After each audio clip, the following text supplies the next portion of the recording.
you would like. With that, I'm going to turn the podium to Ms. Kathy Pen of Silicon Valley Forum 100, our co-sponsor for the event. Kathy. Thank you, Connie. Good evening. Welcome you all. I congratulate you all to be here because you are here looking for growth. It can mean something different for each of you. I'm here on behalf of the Silicon Valley Forum 100.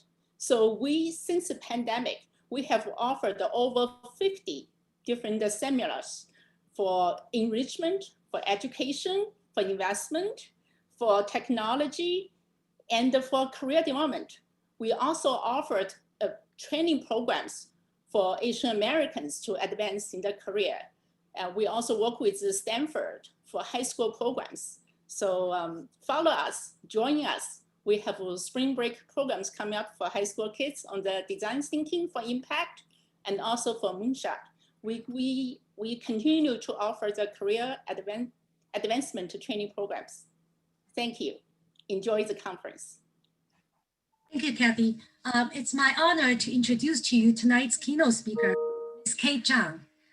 Kate Zhang is the VP of Editas Medicine, a NASDAQ publicly traded company. Kate joined the company in September 2018, and she is responsible for preclinical development, translational science and research process, analytical development for CRISPR-based gene and cell therapy across ophthalmology, hematology, and oncology therapeutic areas. Ms. Zhang, prior to joining Editas, Ms. Zhang has worked at Genzyme and Sanofi over 20 years and has led multiple functional teams in protein and cell therapeutic development to support regulatory approval and commercialization of multiple biological products.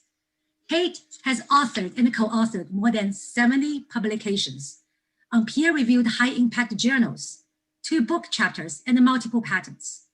Ms. Zhang received Bachelor of Engineering degree from Tsinghua University, Master of Science from Chinese Academy of Science, PhD in Analytical Chemistry, Biochemistry at Queen's University, Ontario, Canada, and she completed a postdoctoral scholarship at National Heart, Lung, and Blood Institute at NIH. With that, I'm going to turn the podium to Ms. Kate Zhang. Kate.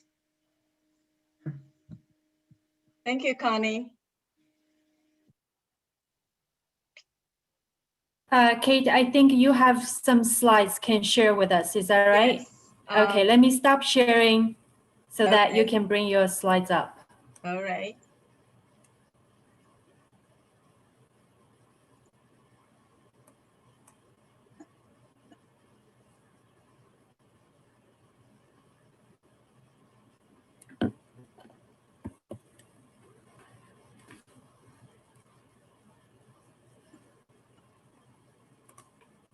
First, while I bring up the slides, thank Connie and thank the organization committee to get us together at this historical week to discuss the empowerment, enrichment and Can you see my slides now?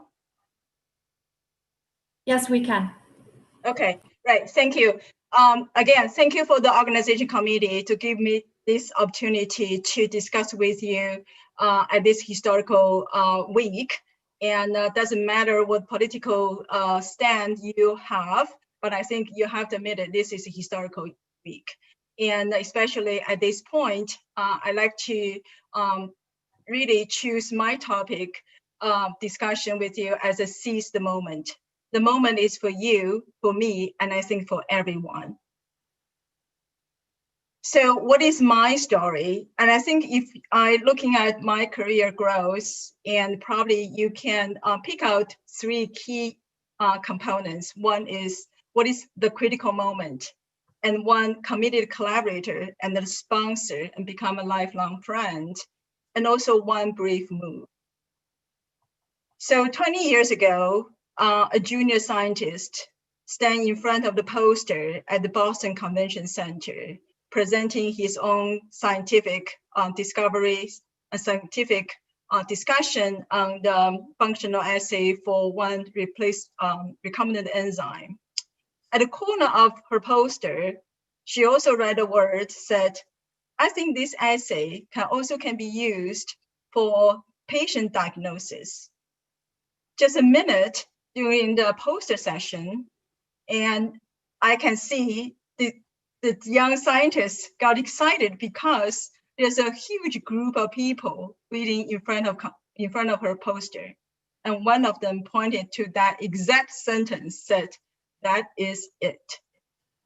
So that's the beginning of the story. And I was that young scientist.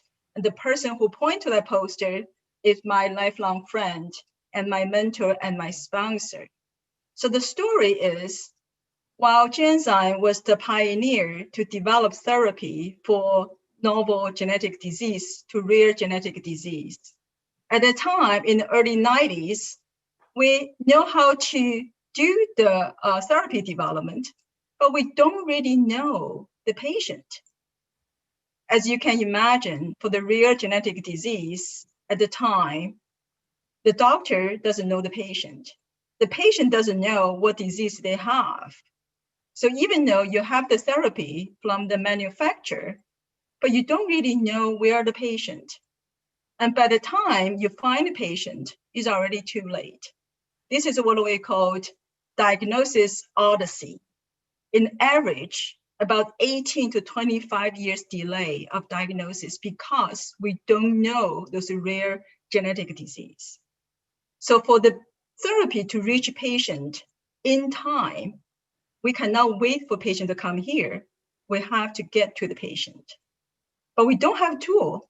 We need to educate the doctor. We need to educate the patient. Well, where are the tools? So that's what that poster giving the hope to identify those tools, to build those tools, to diagnose those patients.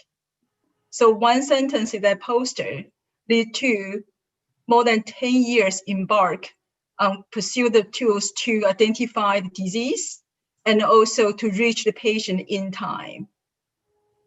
So we have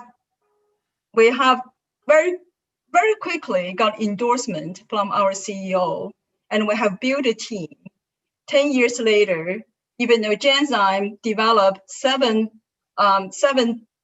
therapeutic treatment for 6 genetic disease, we actually developed 9 different disease diagnosis kit.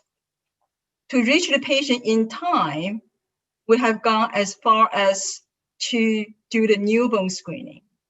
As many of us, as a mother, you probably experienced when a newborn baby coming to the hospital, or after the newborn baby was born, the nurse will come to collect the blood at the baby's the little foot at the heel of the baby's foot. That is what used the one. Probably you will collect 3 dry blood spots on that filter paper. That is used to identify the genetic disease. To reach the patient early, to reach patient in time, we actually develop a tool to identify the disease at the newborn stage. So we travel around the world, go as far as Russia, Malaysia, Dubai, Egypt, and of course Europe, to work with the physician, work with the hospital to develop those tools. At the end, we have been working with Taiwan University to be able to develop the mechanism so the therapy can reach the baby 18 days after birth. So that is for the Pompe disease. So those babies, if they don't have therapy, they would have died within a year. They would have been on ventilation probably a few months after birth. But with the therapy, the first baby we identify through newborn screening now is high school. So it's well and healthy, reach a milestone. So we have many, many cases like that. And it's always bring me a great joy when you see the kids reach their milestone, can jump, can run, can climb the stairs. So what I'm trying to say is that moment, that one exposure of what you can do lead to unlimited opportunity for you and also for many people who can benefit your work. So that is really what I'm trying to say is get yourself out there and seize your moment. So you probably will ask, how do I know what is the right moment? Do I see that moment?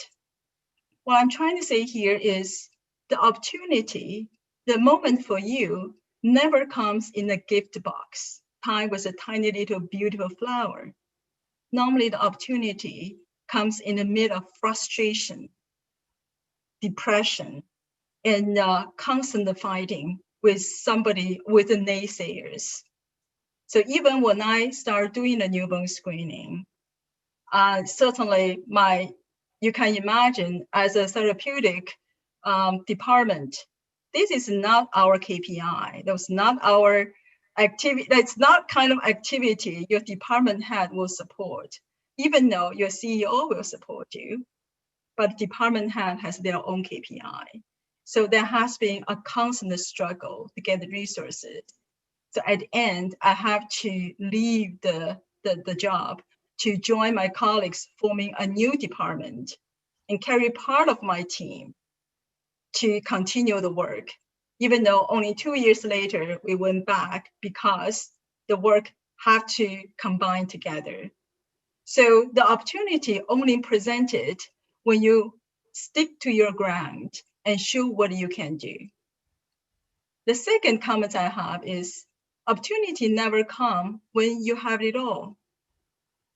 So after I have done many years of newborn screening and developed therapy for rare genetic disease, I decided that the only thing I want to pursue for the rest of my career is to continue to develop cure, not just therapy, it's a cure for the genetic disease.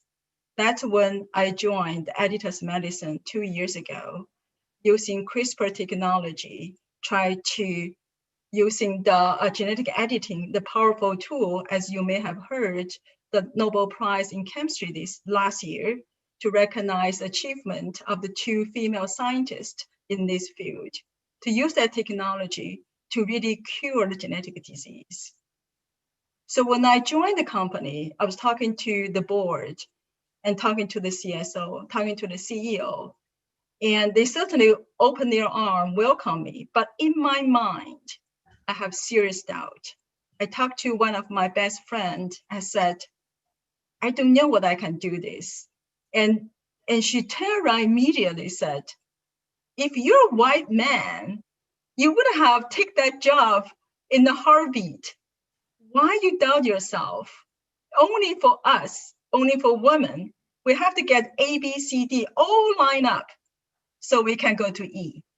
But for others, they probably just get A or half the B. They would jump for the E. Why you always plan this down in your own mind? So carry that confidence, but I still not sure this is, self-doubt still put a lot of hesitation in my mind. At the final lunch with my potential CSO, I was asking, what kind of people come to the company? What are you looking for in me? And what he said is really opened up my mind. He said, nobody has everything in this company. Genetic editing is so new. For the people who truly understand genetic editing are the PhDs, are the postdoc, but they never develop drug. For people like you who have developed many, many drugs, doesn't know genetic editing. That's so natural because we don't need you to know genetic editing. We need you to know what you know. That's the value you bring to the company. So I think that's how people look at you. It's so different, probably much broader than what you look at yourself. And that you don't give yourself the green light when you always see what is missing in yourself. The last thing I want to say is the opportunity really comes as an invitation. Nobody is responsible for your career. Nobody is responsible to see your potential. It owns to you. And you probably don't see your potential as well. especially when you're in the middle of it. You have to do it to see it. You have to step up, step out to see the potential, to see what is mean to you by doing something different. So then you may ask, even though I have seen opportunity, but why does belong to me? There are other people's there. And what am I special about? And I think just be you. It is what you're special about. And authenticity is your best brand name. And as an Asian, as a woman, there are things we are good at. There are things we are not so good at it. But as both of the chairman has started with, we own ourselves to have the self-confidence. And if you see a group of people normally on the street or even in the conference room, if you're Asian, if you're a woman, you're normally the quiet one in the at the table. You normally won't say a word until it comes to the subject. You're absolutely the subject matter expert, or probably the only one in that room. You then speak up. If there's other people in the room, you would rely on other people to say what you think they should say, rather than you say yourself. So have the self-confidence. It's your own responsibility. You have to own it and you have to show it. Of course, once you show your self-confidence, you will be shut down immediately. You will have lived with naysayers. We have seen many, many different fashions of naysayers. And even, even Kamala Harris said she will eat no for breakfast. I think it's very funny because many people first seeing her presidential bid, they will say she's very aggressive. But even for that, and she will have to swallow no for breakfast, for lunch, for dinner. And why don't we? And the other thing really resonant with me very deeply is this from Ruth Bader Ginsburg. Don't distracted by emotion like anger, envy, resentment. They zap energy and waste times. I think that's really speak up to my own experience is don't victimize yourself. And I think the anger for the misbehavior, the envy for other people's success, and resentment, even one thing I like to point it out, even for the discrimination.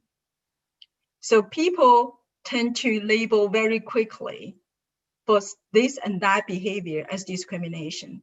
I think for one, yes, we should recognize certain behavior, it is discrimination.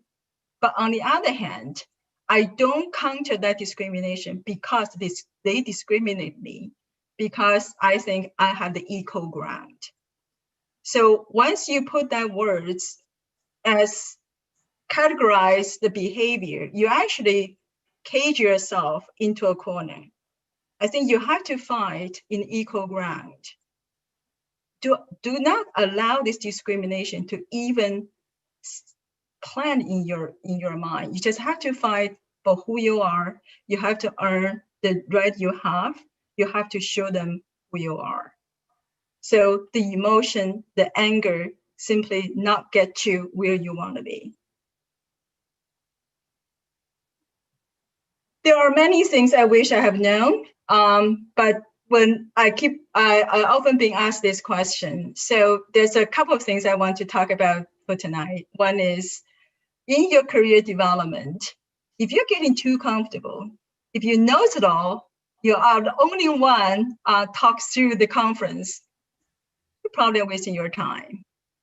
I think you've probably been there too long.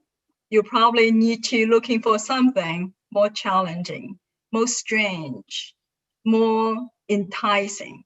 I think you maybe are devalue yourself in the process. And the other thing is, if you see some difficulties, impediment of yourself, it may be something good will come out of it. Being Asian, being woman, maybe even being old, giving you some benefit if you really thinking through what you can do, what's your strengths, and asking for forgiveness, not permission. That's another good advice I got from one of my mentor. That is, do what you think is right. So most of people can finish one task probably 75%. The exceed performer probably reach 95%. But what I'm really looking for is the last 5%. How you be able to finish the job and be able to lead to the next one. Be able to wrap it up so people know what's the next action they can move into. So last 5% to me is to differentiate the talent, the superior talent than the mediocre. So if you want to do it in that 5%, you should just do it and not worry about, is this my territory? Is this my job? So asking for forgiveness, not permission. And have a faith to yourself. And that's the fundamental of where you should start, is having a confidence in yourself and see yourself, the potential, see yourself, see what could be for tomorrow. So during the inauguration, I'm sure you all have heard the name of Amanda Gorman. And I also like to use her, the last sentence of her inaugural poem to finish my talk today. The new dawn blooms as we free it, for there is always light, if only we are brave enough to see it, if only we are brave enough to be it. Thank you, everyone. I'll be happy to answer any question. Thank you, Kate. This is an excellent presentation, and I'm super excited to hear, the starting story about a young scientist talking about the diagnostic testing, right? And honestly, currently I'm helping a lot of my clients, helping them to do the gene therapy launch as well. And diagnostic testing is definitely one thing that everybody have a lot of difficulties these days. But that's the side story. But what we are doing today now is we actually are open up for the questions. I believe that if you have any questions, you can actually type into our chat box. While we are waiting, Kate, I do have a question for you. Okay, so during your conversation, you were talking about persistent, right? You were talking about probably over the course of your career, probably you've already heard a lot of no's. But what are the different things what are the different levers that you pull, the different approach that you take to navigate, this environment to get what you wanted? I think there's two. Well, I think everybody has different approach. I think for me, there are two things: is build alliance. And in the organization, you have to have your alliance, and you have to have your sponsor. So be able to build this network is how you be able to change the dynamic of the discussion, right? So that's one. The other is sometimes it is time. And it's also, I think probably you have heard enough no, enough frustration, but just heading on, continue, argue the same argument is not going to get you anywhere. You have to think maybe the time and maybe different strategy to get you through. Yeah, thank you so much. I do see that there's a question from our chat box. So here's one. How to get a sponsor? This is a very good question. This is a very good question. I think one of the things, there's a differences between mentor and a sponsor. Mentor will tell you, give you the advice on what you need to know, what you need to move forward. The sponsor actually offer you the opportunity, giving you the opportunity inside or outside your situation. I think the sponsor relationship is actually, it is a hard investment. I think for you to reach up to the senior leadership and be able to do something for them, be able to maybe open yourself up, maybe be able to follow through certain things you have discussed, you have committed. So you have to build that trust. So he or she know what can you do. I think that kind of relationship is more than the mentorship. It's really the sponsor. Yeah, absolutely. So given the time, we'll just take one more question, okay? So there's one, it's actually in a follow-up question. How do you build an alliance in an organization? Can you give a couple examples? I think one of the conversation we had to prepare this talk, actually, I was a Tsinghua alumni, and one of my alumni lady, she was like, because we're Chinese. I said, what do you mean? Because we're good at relationship. I said, what do you mean we're good at relationship? Yes. You say, we know how to build relationship. So I think it is to go out there. You probably don't know all those Western or American jokes, those kind of little talks, but you have your empathy. You have your, what do you call, exchange of gift, exchange of care. I think mostly probably is care. Be able to show your genuine concern of their whereabouts, well-being, and I think really let them trust you and where you stand. Even though you could have different opinion on things, but as long as he trusts you as a person, I think he will see what you see eventually. Yeah. Thank you so much, Kate. This is excellent. I really appreciate it. And I believe that probably there will be some follow-up questions from the audience, but we'll pass along those questions. I can write on the chat as the meeting continues. Thank you for the question. Thank you so much. Thank you. Yeah. All right, so let's move on. So I've already seen that our first panel has already arrived here. This will be a very exciting topic, talking about regain the balance.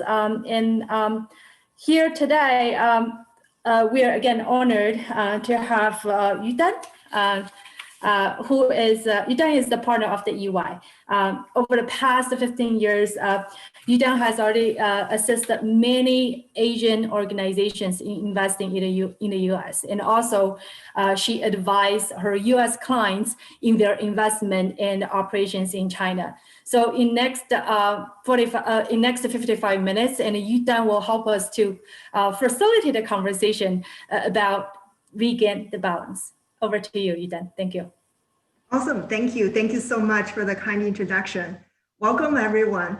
Thanks, Kate, for the inspiring stories, inspiring sharing. And in this panel, we're going to just focus a little bit more on the practical matters and issues our Asian women face today in the US and also in China. I'm very thrilled, and I think we're very fortunate to have a panel today. Along with us on the screen, have Clarissa Shen joining us from Shanghai, have Angeline from New York, Jennifer Jiang. She's having a little bit technical issues, but she should be joining us very shortly from Shanghai as well.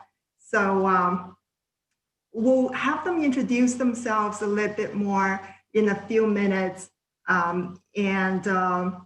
Really, throughout the discussion, we want to focus really on the issues and also the tips they have and how we can do better in the US and also in China. I know there are cultural differences, but also, in our professional life, how we can learn from these successful women leaders.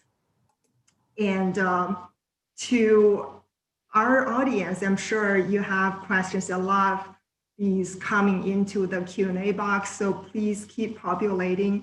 We'll try to incorporate as many as possible into our discussion. So here we go, Jennifer, welcome. And yeah, so let's get started. First, I would just love to have our panelists each go around, introduce yourself a little bit more, and share with us your successful career and also how you got here, where you are here today. Jennifer, can we start off with you?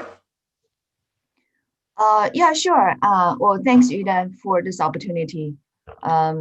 I've been based in Boston for many years and recently traveled to China. Actually, my entire career it's probably between China and the U.S. story. A few large international banks like JP Morgan, Citigroup, and recently, after sort of my study at MIT time, I launched a startup company with a few data scientists. So that's been like traveling, and literally I have been working in the fintech and seeing through many of the large organizations and also the startups. So see a lot of ups and downs of the lives of the different journeys, but it will be my great pleasure to share what I've seen with the panel here today. Thank you. Off to Clarissa. Yes, good evening, everybody. For those of you are now dialing from US, and good morning for people calling from China, and probably good afternoon to ladies and gentlemen calling from different regions. So I'm Clarissa. I'm currently the head of China's Strategic Competence Development for Sanofi Global Ethics and Business Integrity Department. For those of you who are not familiar with my employer, Sanofi is a global healthcare leader, providing healthcare solutions in more than 170 countries around the world. And I am so proud of being one of the 100,000 plus Sanofi employees globally, representing 142 nationalities. My job role is to ensure that Ethics and the Business Integrity Department incorporates compliance risk areas across its disciplines and foster the competence development for China team. So prior to my current role, I was the Sanofi China Country Compliance Officer since year 2012. I have more than 20 years business and people management experiences in terms of customer service, demand planning, credit and supply chain management, distributorship management with 2 American companies. They are all farmers, Bristol Myers Squibb and Eli Lilly, and also a Swiss company, Ciber Specialty Chemicals. I'm also on the board of European Chamber of Commerce Shanghai chapter, and I am an international board member for University of Canterbury, New Zealand. So thanks. Awesome, thank you so much. And Angeline. Hello, everyone, and good evening. Also, good morning. I think it's in China. It's an honor to be invited to join this great women's panels. So my name is Angeline Huang, and I also graduate from Tsinghua, same with Kate. And also I came to US for 20 years. In that 20 years, I obtained 3 master's degrees in engineering, environmental engineering, and computer science. I have been working as a computer modeler at one of the international environmental company, but then in my middle life and suddenly decide to shift to finance. So I dropped my job and pregnant with my second baby and went to Yale for MBA. Unfortunately, 2009, it was a tough year, but I was able to have a job offer. Very few of the, I think that time about 50% of students received the offer. So I got offered right after Lehman crashed. So I worked at IBM, the foreign currency trader, for 2 years. I was able to building some mathematic model to have some impact in the company. For example, foreign currency rates forecast model, forecast earning per share impact.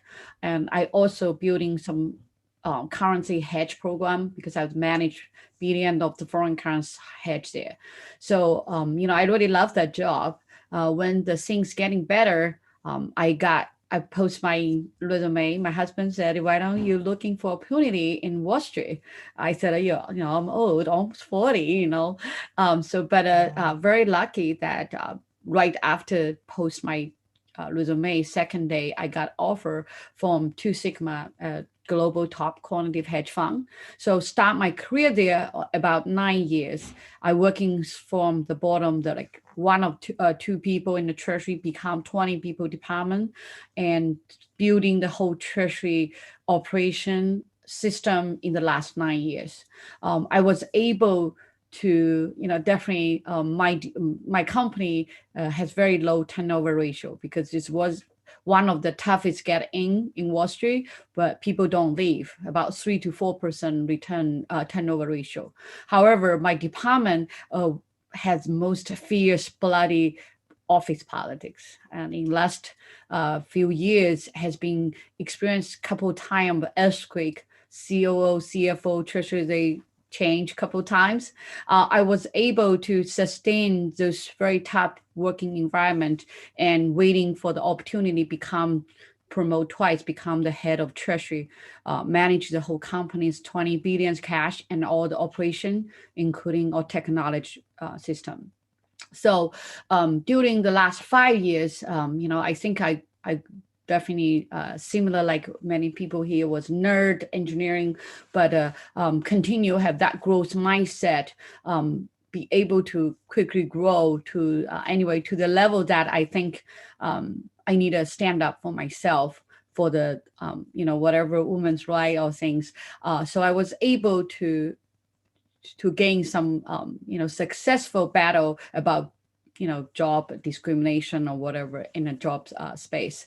So I later I win the battle and I decide to take another chance, open another door to see if I can do something different because I like to help the community. I always have one Chinese coffee club in Great New York area. I always thinking that Chinese should united together, help each other. So while I was working in that company, every month we gather people together. So I actually launched a Wisdom Academy to help offer more job opportunity for the people on the community that I was.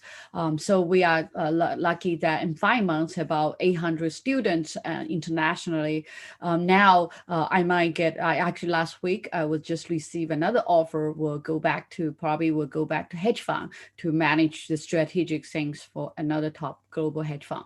I might not necessarily go because I think after as a woman, we might have a chance to become entrepreneur, and also we have another opportunity continue to help other people to solve the problem. So I think I just face another decision where I should go. But nonetheless, I think as long as we continue to grow ourselves, grow the people around us, support other people, I think the things were going to the better and good directions. That's me. Yeah, very well said. Thanks, Angeline. So I am sure the audience can see there are a lot of similarities among these successful women leaders, but also everyone has their own different perspective to offer. So the very first question I would love to hear from each of you, over your career of the past 10, 20 years, either in your personal experience or the people you work with, people you help promote, and what kind of challenges you have seen among Asian women for them to be able to move forward or upward to the next level. And also, being the multinational executives in Wall Street or versus technology companies, startups, managing your own businesses. So I'm just throwing things out there, but love to hear, probably just let us start with one most challenging issue you have seen so far. I will turn over to Jennifer to start off.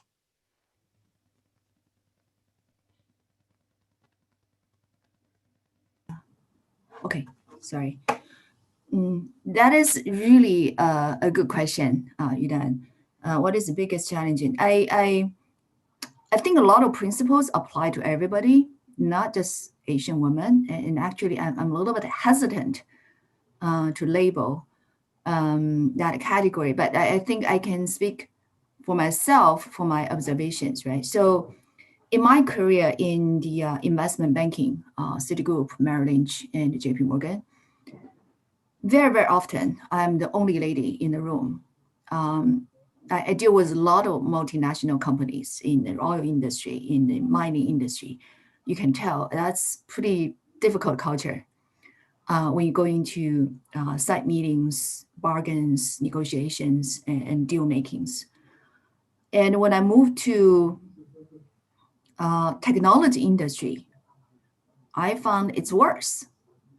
I'm often not only only woman in the boardroom, but only woman in the entire 100 people's room, like in the startup gatherings, meetups, even around Boston. And it's just so often I found out myself the only one. And so in that occasion, I was wondering, where are the ladies? Is this something totally not interested for everyone? Because finance, technologies, I believe there are a lot of girls are very interested. And maybe I can tell some stories from my personal experience when I was the CEO of the Block Test, which we launched together with MIT data scientist. I have my personal, discrimination. I try to hire as many girls as possible because I do believe out of engineering schools, there are many girls just as talented as boys. Then I found something very interesting. So in the interviews, there's a standard question I ask for every candidate. How much do you know about blockchain? Because we're a blockchain technology company. And to be very honest, it's a very, very nascent industry. Very, very few people claim to be the experts. Even I don't dare. And you see the responses are very different. And most girls, from MIT, they were like, well, we heard about this and we're interested, and I'm keen to learn. And the boys often is, oh, I heard a great deal of it. I practice many, many things. I'm sure we can do something together. And you see the attitude, right? It's a very, very different. And so, regardless, I still trying to hire more ladies, more than half of the employees in our company were girls. And I found even in the interviews, girls were less impressive or proactive. They just do job as, excellent as the boys or even more. So that kept me wondering why we try to hold ourselves to so much in general, and particularly with Asian ladies. We try to do 10 and speak about 4, and even more or even less. So so that because you see from a different angle, I think it's a tough question, right? So there's a lot of argument about how women would not be liked if we try to act too aggressive or too successful. Right, boys or guys are liked because they're successful, but probably women are different. Right. So Jennifer, people dislike you because you are strong. And Jennifer, sorry to interrupt you. I think you just brought up a really good point. I would think culture is part of the reason as well. And you have your startup both, I guess, functioning in Shanghai and also in Boston. Do you see any impacts from cultural perspective, ladies grew up here in Boston is different than in Shanghai? I do not see that. And actually, I think the level sort of difference varies with more educational level. And actually, you know what, in China, I see a lot of very, very young ladies being the lead or in her 20s. Be the country lead of many startup companies. That was really impressed at such early young age, being able to socialize with all different walks of people. I think, there's social environment to that, but I think it's still down to the bottom is how much we believe in ourselves, right? You act in a way that you think you deserve, or everybody like this. So we think we deserve more, we'll act in a way accordingly.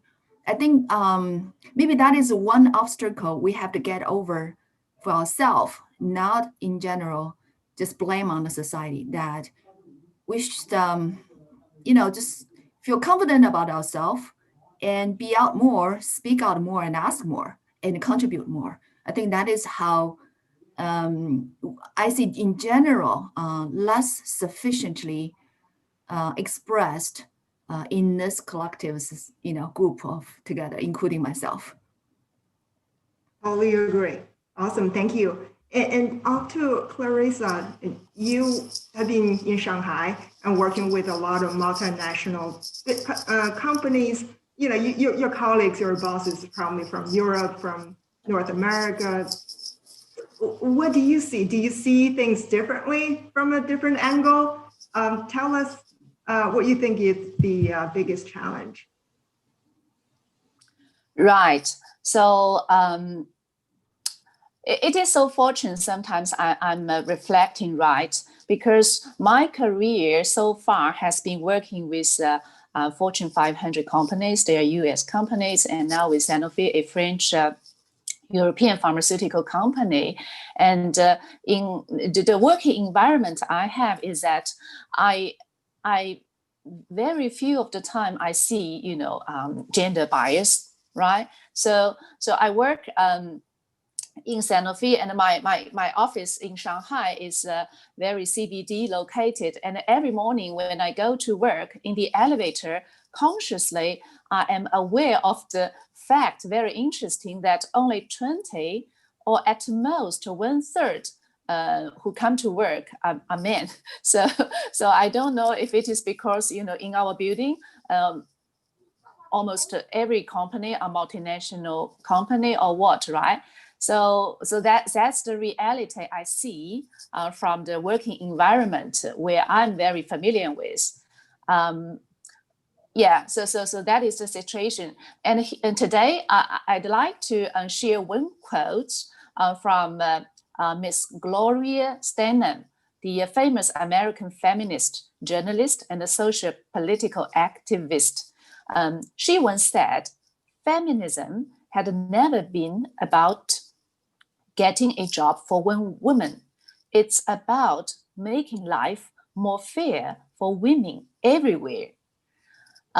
Recently, I read a report, the 2020 Global Gender Gap Report, published by the World Economic Forum. And in that report, it indicated that to completely eliminate the gender gap worldwide, you guess how many years it will take? Everybody can have a guess. Astonishingly, it may take 100 years. Meaning, in our lifetime, we ladies have to be faced with this brutal reality. Gender equality can never be truly realized. So with that, I would say today in our career life, the biggest challenge Asian women, or probably all women around the world, are encountering is a chronic universal social issue. Whether women can be granted the equal rights to get a job right after, the school time, and then onwards to receive progressive promotion without any social and gender bias. It is the biggest challenge, I would say, not to mention the facts that maternity leave most women may have during our entire career life. I know that today most audiences are calling from US and China, right? And so you may be interested to know the two countries' ranking. Just for your information, in this 2020 report, it indicates US ranks 53rd, whereas China 106th. And the report even mentions that today in China, 29% of the listed company in China, there's no female board member.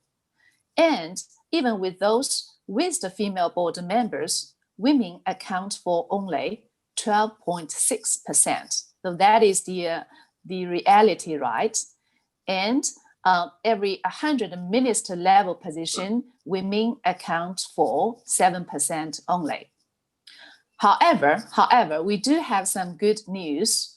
The 2020 report reviewed an advancement of 8 years compared to the report published the previous year. The previous years, the figure is 108 years is required to eliminate the gender gap. And this improvement is largely owing to the significant number increase in terms of women entering into the political world. So if you have a chance to read the report, you will find the top countries are those countries like Iceland, Norway, Finland, New Zealand, and Germany. And we are cognitive that the prime ministers of some of those countries are female, right? Are led by female. To name a few, New Zealand by Jacinda Ardern, and Germany by Angela Merkel. So these kind of data, reflecting on this kind of data, I'm sort of thinking if women, we have more women to enter into the political world, maybe our situation will be even better. Yeah. So I stop here and handed the ball over to Angela. Yeah, no, really appreciate all the data you shared from the report. I'd love to have a thorough read afterwards. But it sounds like, US is 53, China 106. Is it easier here in the US? Angela, Wall Street is notoriously, right, white male dominated world. How do you see it? Or, what kind of experience you could share with us? Okay, so first of all, I think whatever Jennifer already explained, and I am in the same shoe, and whatever. So Carissa reading out loud to everyone about the data, how towards community woman leader or professional is. But I want to say something that we are not here trying to scare you away. We are here, and you can do that too. So let's talking about this. So what? If there are a few ladies there, but then how do you look at yourself? How do you make yourself stand up? I think I want everyone here to maybe, as we are similar age here, experience so many different things.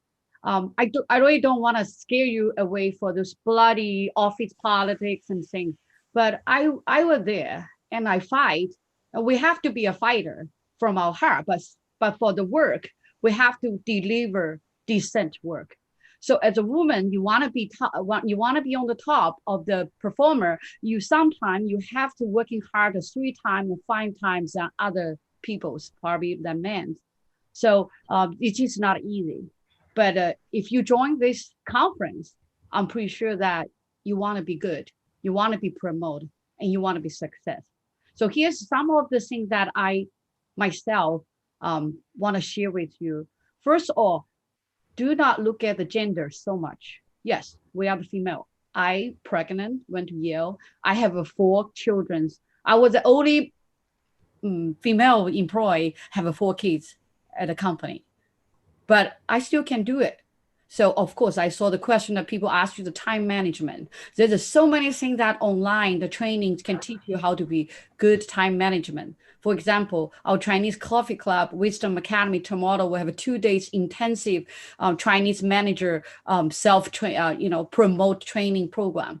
We invite many people come to teach us. So I think the one thing you want to set up your self-identity, who you are, where you want to be. Have a clear planning and vision for yourself, and then go for it. Don't fear. So, I was standing there in front, confront with people, or I was in the meeting room with all the top bank MD discuss business. And sometimes they even laugh at it. They didn't notice I was even in the room. They laugh about Chinese and they look at me, oh, I am Chinese and I was lady there. But so what? You just suck it up, That's one thing. So treat yourself gender neutral and deliver your excellent work. And then that's the first thing you can stand out and you can be successful. Secondly, don't afraid to speak up. And you want to set up your self-identity, be someone nice, kind, and always work hard and be quiet. That's a stereotype that a lot of people actually looking at the Chinese, especially Chinese women, especially if you have a very big boss and they hire the woman and thinking, oh, they're quiet, they're pregnant, they might don't want to promote, and they give you a lot of work because you never asked for it. Pregnant, so what? I saw the some question that you think you're pregnant, you're lower than other people. No, I pregnant 4 times. So I still promote myself. I still standing there and tell them that I'm equivalent good as when you are not pregnant. So that's one thing. You need to feel like you can do it, and you need to be aggressive, but at the same time, of course, you need to be humble. You don't feel afraid to be aggressive. If you want to be successful woman, you need to be tough. Nonetheless, you need to be tough. So when you need to be tough, people can jealous about you, could say you are aggressive. But you know what? In your heart, like I at the work, I help people around me. I'm probably the only one for graduate from Yale in the middle back office that many people don't want to be. But so every job opportunity, there's a career path can go higher. You take up any job that open the door to you and you deliver the best result, and you don't treat yourself different because you are Asian, you are a woman. So that's another thing. Yes, I do want to say if in work, you try to promote yourself and try to speak up, ask for promotion. Like Jennifer said, most of the Chinese, not just women, also men, don't know how to ask promotion. You need to learn how to do that. And if you don't know how to, ask mentors, get a train. So in the workshop I designed for tomorrow in a 6 months mentorship program, I want to try training the people in my program is you learn how to check yourself and how to speak up and how to act. Those things you just like go to gym. When you go to gym every day, you practice your muscle, your mindset also need to practice. If you're not strong enough, then you need someone to keep coaching you and you need to practice. So, I think there's a lot of questions there, but it's just something that I just want to deliver to all of you. Oh, that's great. Really appreciate that. So you actually just, you alluded to my next question, really, to get to the next level, right? What we as Asian women, do we need to label ourselves as Asian women first in front of other things? Or how do we, back to our topic, right? How do we balance a lot of these things? Are we, nice people or trying to be aggressive at the same time? How to do this? I don't know if Jennifer or Clarissa, you have any reactions to those things that Angeline just shared? Yeah, it's a very well elaborated. Thanks, Angelina and Clarissa. We heard the balance a lot, right? Work-life balance, spiritual, whatever, material balance. But I think in the end, we have to be authentic. I think one of the things that women are slightly different than men is women tend to be pressured to be all things to all the people. We want to be a good wife, we want to be a good mother, we want to be a good employee, we want to be, we try to be perfect on every aspect. I remember one story with my daughter. By the way, I have 2 kids and one's already grown up in the university. But when my older daughter was, I think at the grade 7, and she has a small group of 6 girls that and they used to hang out around. And she asked me like, "Mom, why you are missing all the bakery events in my school? Like, why you are the only working mother in my friend circle?" because all the other 5 ladies, you know, they don't work, they stay at home. Of course, they have no time to be at school at 2 p.m., you know, for every single event. So my daughter was the only one feel lonely in that group. I was heartbroken when I heard about this, right? So I told her, let me think about it and get back to you. And 2 days later, I told her that because I'm working, because I want to show you, when you grow up, if you want to have a wonderful family with great kids like you, and you also want to pursue your own career and a life dream, it's possible. I do not have to give up one for another. Although it's tough, although that means, you know, give and take balance. I never miss any PTAs, but I have to miss many of these bakery events because I have to be at important business meetings. But that doesn't mean I cannot balance to some way to tailor that to my own life dream together with you. And I think, I'm not sure she got an idea when she was at, you know, grade 7, but I think she learned that mother is trying to do something that can show her, if I give up now, that means brand new battlefield for her when she grow up, right? But if at least I can do something possible and show my own lessons and learnings, I can share that with her and let her do better. So I never believe there is balance. There's no way to be balanced because every single thing, you want to be a perfect mom, you got to be 100% or 200% devoted, or 200% to be devoted into your work to really stand out, because everybody else is succeed because they devoted that way. You cannot commit 50% and still trying to compare. So that depends on really, when we're saying balance, we really have to ask ourselves, what do we want for our own life? To be very honest, I find this is a tougher question for my life. We tend to react, right, to everyone's request. But in the end, when I ask myself, okay, what do I want out of my own life? I find it's very hard question. Like, it's somehow very blurred to me. Like, eventually, what is the ultimate goal?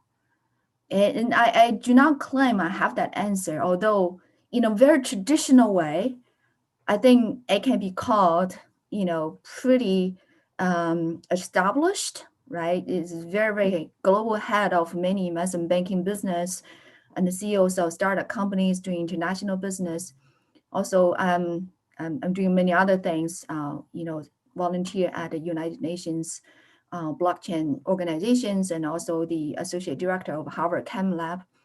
So, you know, I feel like I've been compelled to do a lot of things I like, but really that is one thing, one ultimate goal for my life. When I was 75 years old, I asked myself, I feel extremely happy because I reached this point. I find I'm still a little bit sort of exploring my way to get there until I think we're clear what is really the thing we want for our own life, right?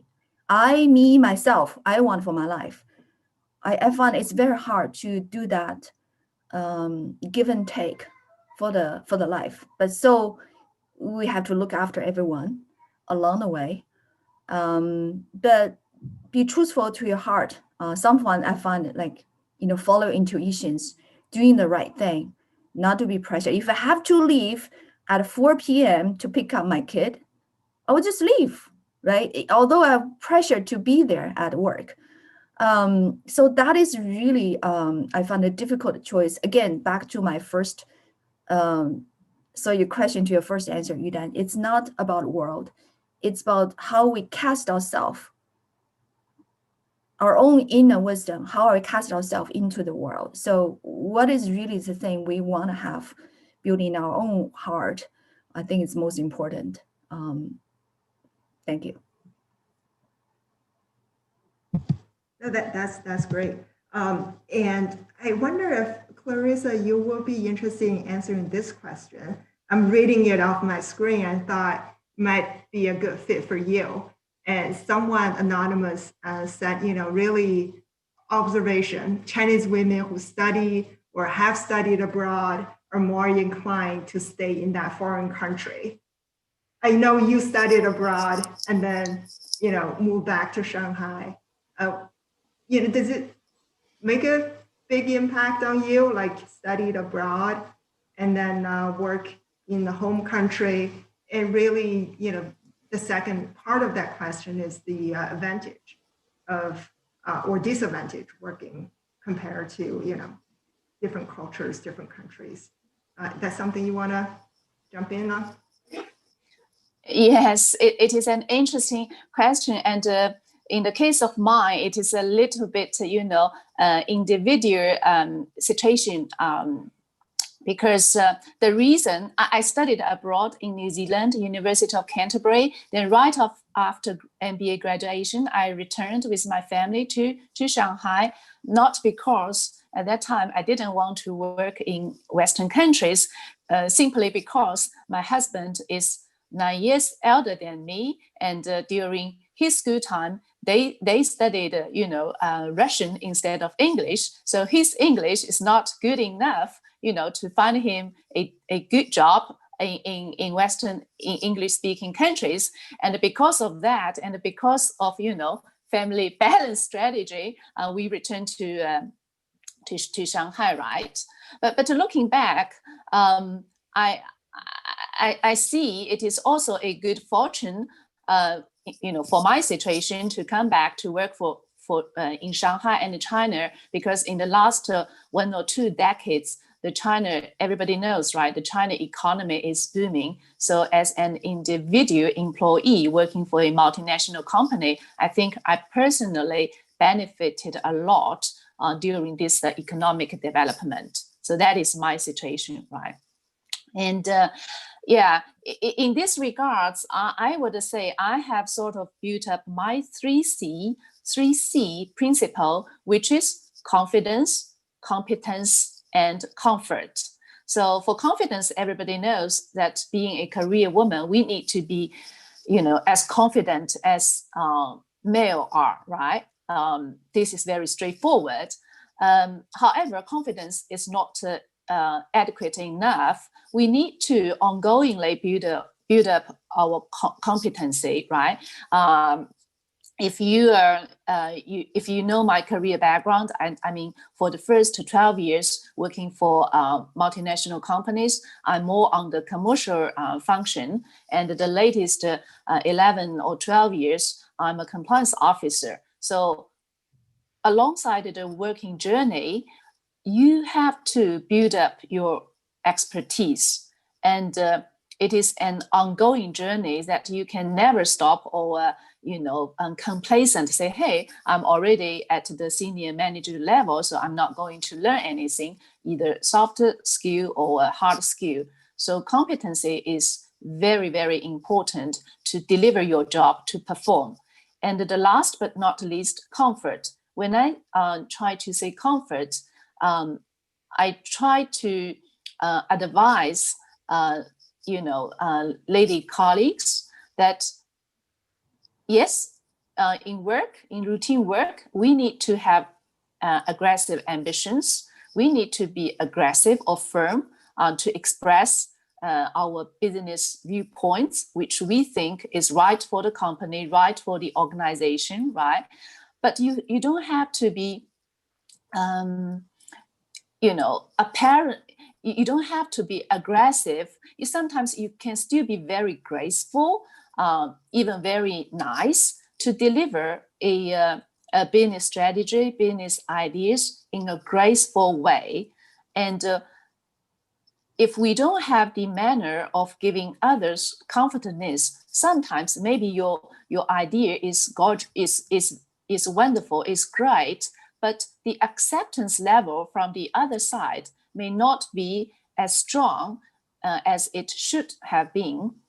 If you cannot give the other party, the feeling or the feeling of comfortableness. So that is the 3C principle, which I think quite important to our daily life. Yeah. Thank you. I just wrote them down. 3 C's. Angela, I wonder if this is a question ever in your career life. It sounds like you've been, doing a treasury management, technology, innovation along the way. How to find or to be sure this is your true love in your career? This is something you want to do and you're passionate about. I just saw that question. I'm actually thinking true love. I mean, it's hard to really say you true love a career, a job, but when I have to say that a lot of time when you start working, you have to try out, right?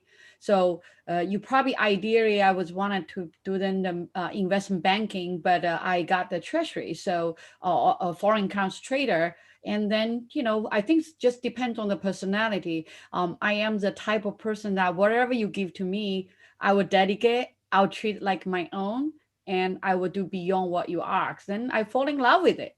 So over the years, I'm really proud of what I built for I think for the Two Sigma, for the company I built, or the whole different generational system. So I think here's things that I think you have to set up a vision and goal for yourself, right?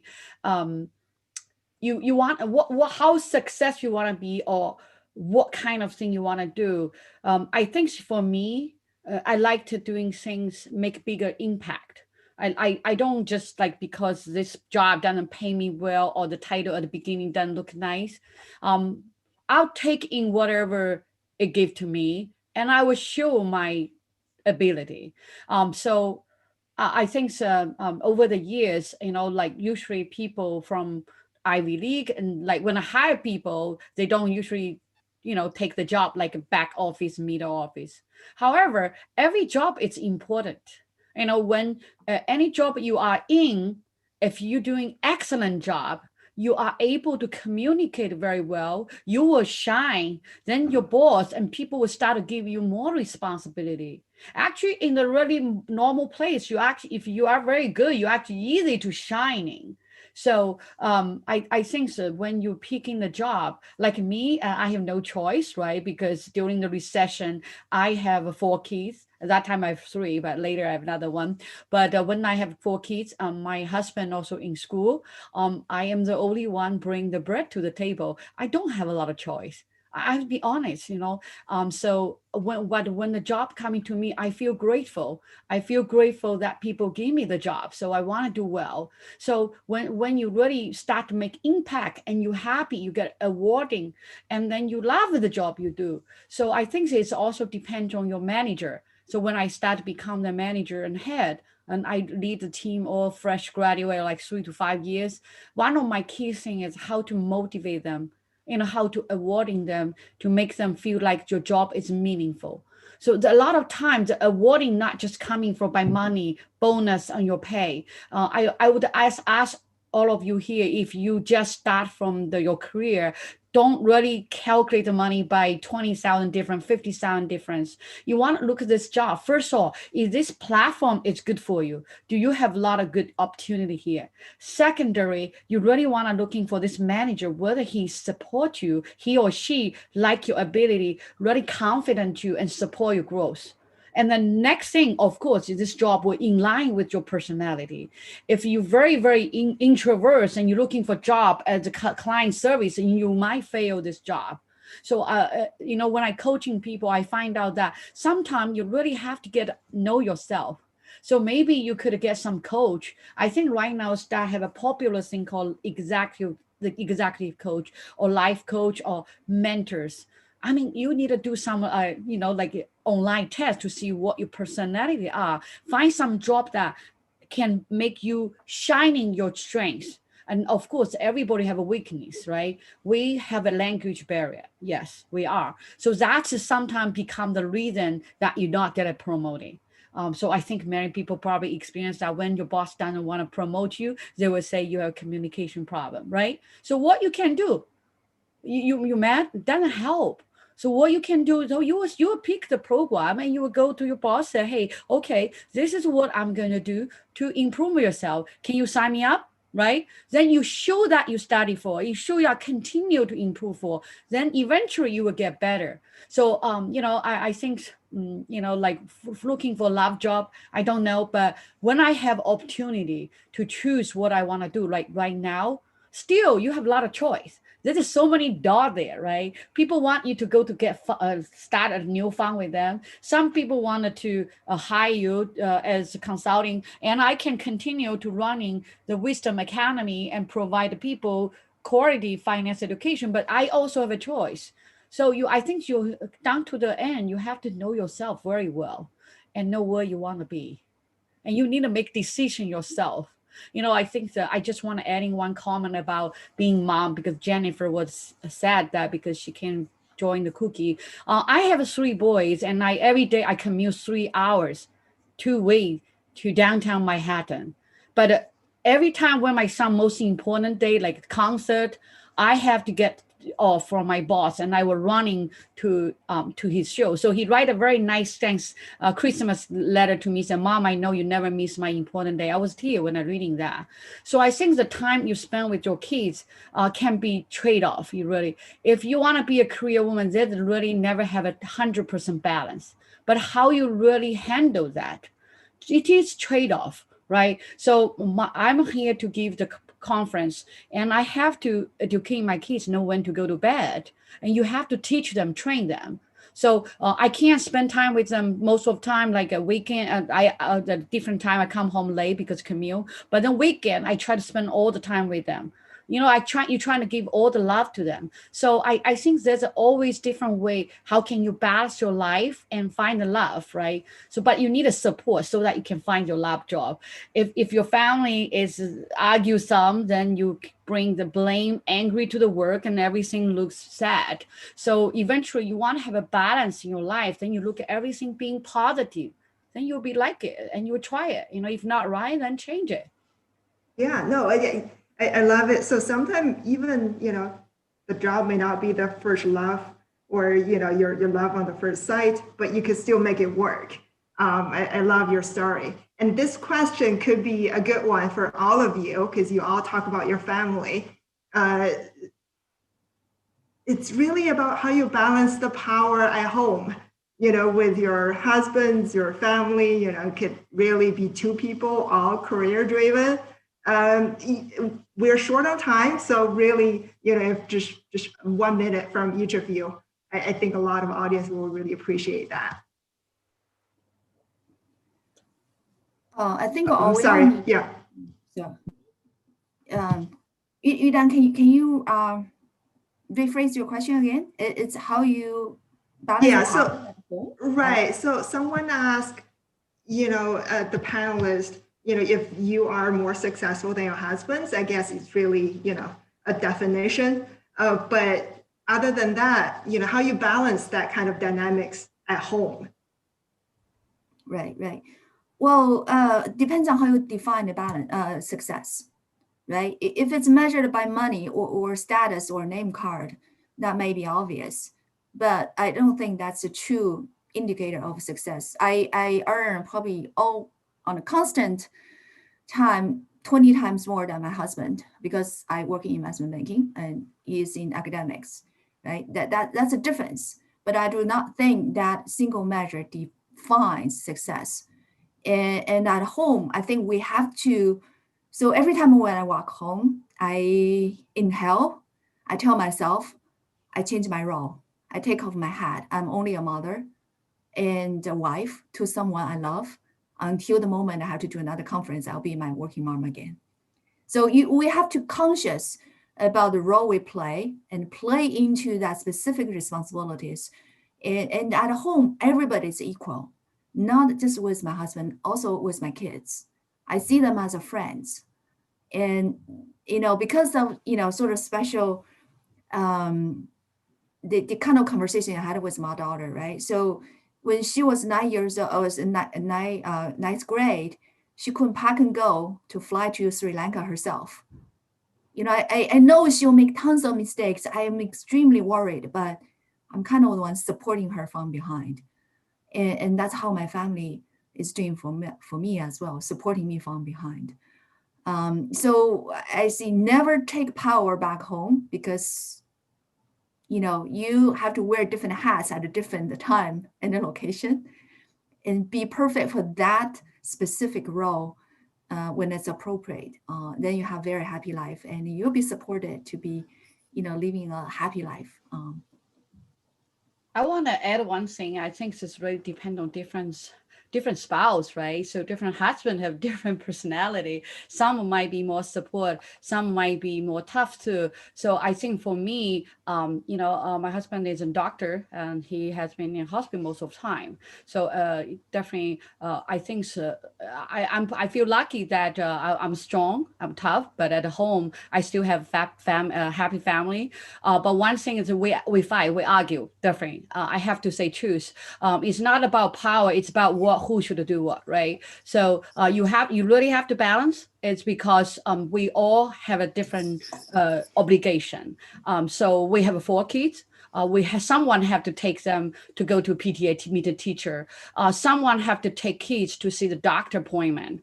But I'm the person that I'm very extremely organized. I was answer some of the question there. I actually doing most of, you could say 90% of the time things I did it myself. But I building the support. I hire the best nannies. I always have an assistant. I always pay them generous. Even I don't have enough money, I want to pay them well so they can help me when I'm not home. They treat my kids like their own. So I think this is something that, if you are a career woman, you don't have enough support. If your husband also busy, I never complain. I tell my husband, I have zero requirement from him, but I also, I don't think many people can do that, but I probably just me, because I fall in love with him, the one. So I think but sometimes, the other part can be very demanding. So I could, defend myself that, okay, here, this is what I do. Can you help you doing that too? So sometimes the husband-wife relationship is also like a work relationship that you have to negotiate, right?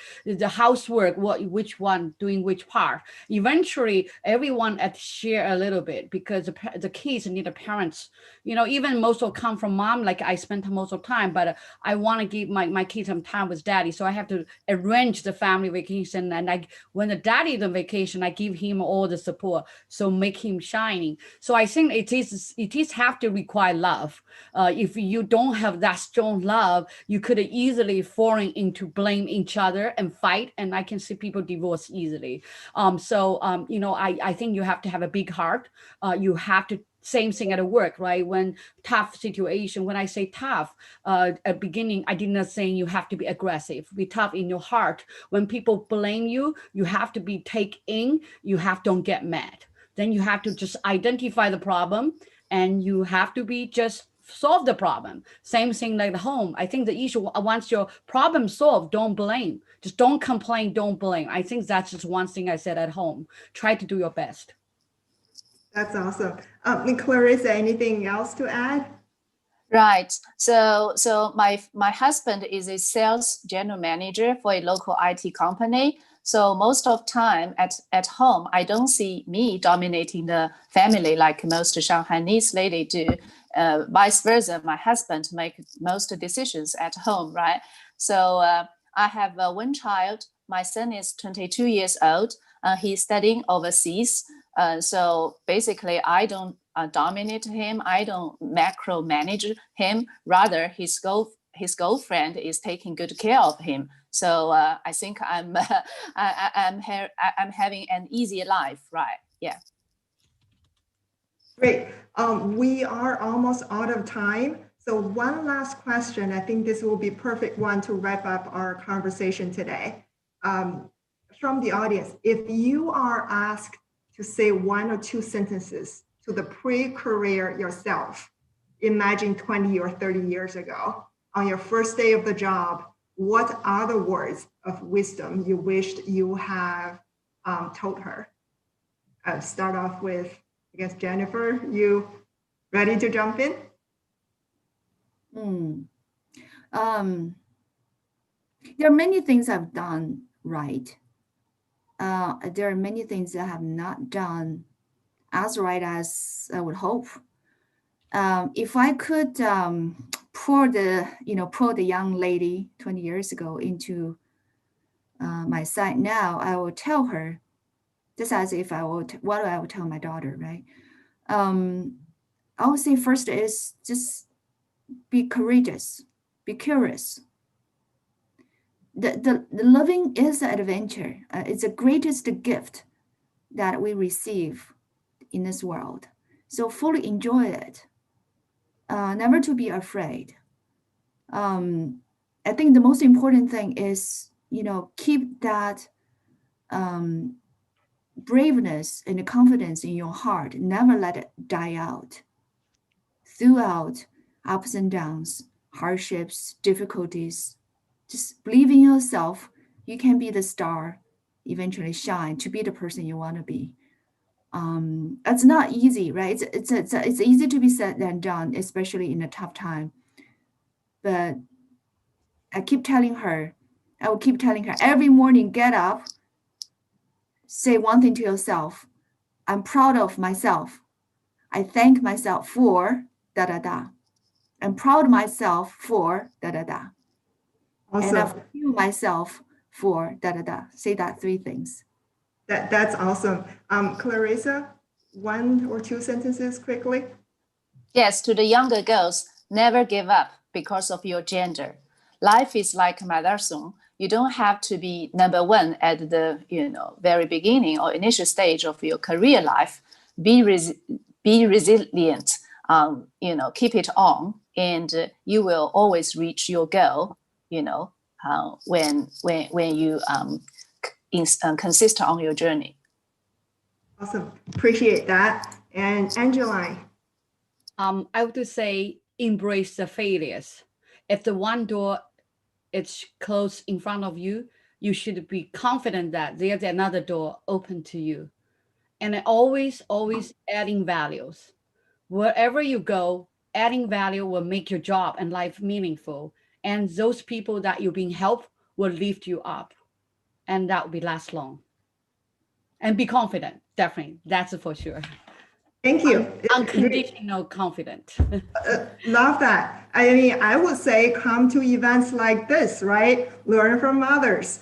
Anyway, thanks again to all the panelists for your great insights, and thanks, Nasina, for putting this event together. I'm sure we'll continue the conversation. Yeah, thank you, Ethan. Thank you, ladies. Great conversation. I pick a couple different points throughout our conversation, right? The confidence, promote yourself. I think for the next panel discussion, we're going to talk more about how you're going to promote yourself and how you're going to better networking with people around you. With that, probably I will just pass over to Kathy. Kathy, are you on? Yes, I'm here. Okay, hey, Kathy.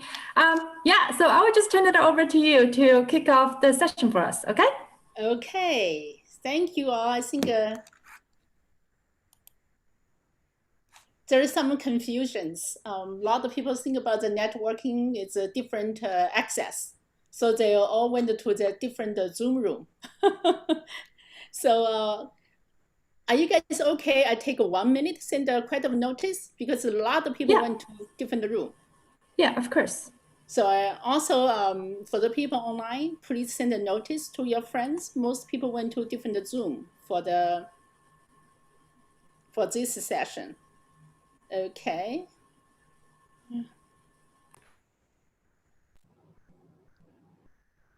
We have everybody here. Are all our panelists here? Steve? Grace? Yes, I'm here. Grace, are you here? Yes, I'm here. I realized I'm muted. Yeah. Yan Yan?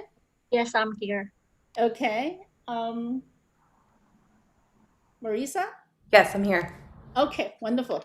Let's get started. Networking. That's a huge topic.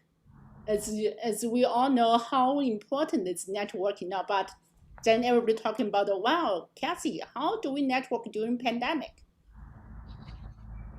and how important networking is for your career advancement, for your happiness, right? Because networking is not just for your career advancement, also for your life-work balance and everything.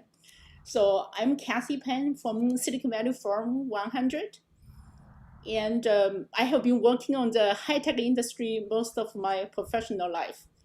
It's like many of you, I walk into conference rooms, I walk into networking sessions, be alone. Only woman, only Asian for many years. So how are we going to deal with that? And we will discuss. And I would like every single of you to make a brief introduction about yourself. Then we dive into some questions. And at the end, we pull some questions from the audience. Let's start from the youngest one, Grace. Cool. Hello. Yeah. Hi, everyone. Thank you all so much for having me on. I'm super excited. I'm Grace. I'm a new college grad. I'm 23. I'm a designer at Electronic Arts. I also founded the largest design community on Discord called Design Buddies with over 14,000 members. And fun fact about networking, I actually got my job without applying. It was 100% through networking. And I was born and raised in California, Silicon Valley. On the side, I really enjoy drawing, running, and creating content on my social media and blog to help students, designers, and community builders. I also really like exploring boba shops.